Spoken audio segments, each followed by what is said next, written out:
I don't know how many years ago it happened. It was at least 50 years, but I remember it like it was yesterday. In fact, I remember it like it was 5 minutes ago. My dad and I were working in the garage. He was making a little wooden thing that held lights that would shine up on our house as Christmas lights. And it wasn't going well, and all the cuts were a little bit crooked, and the nails were bent. And he just said in passing, I know he didn't mean anything by it, but he said, "This looks like something you would have made." Now, I wasn't a carpenter, but I worked with wood just constantly as a kid. I built forts and tree houses and go-karts out of wood, and I was constantly using my dad's tools. He let me use them. Never showed me how to use them, but he let me use them.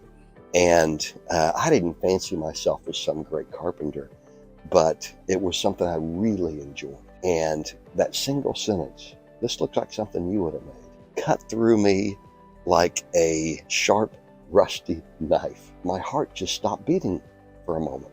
Here is my dad, the guy I put on a pedestal, who said something in passing that was just so critical of me. To say it broke my heart is probably too much, but that's what it felt like.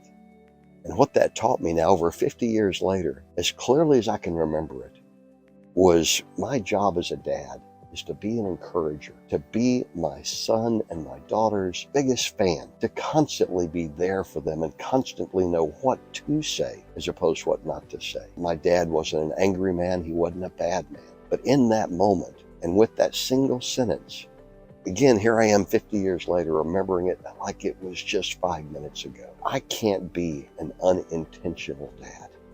In this day and age, with the things that we're facing in the world, I've got to be the most intentional father ever. I've got to be that encourager for my kids. I've got to help them find the spiritual gifts that Christ alone created for them.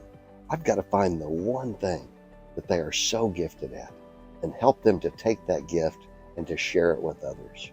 I've got to be my sons and my daughters' number one cheerleader. I want to get this life right. My dad was a great dad. Don't get me wrong. But that single sentence taught me such a lifelong lesson. Thank you for letting me share it with you today.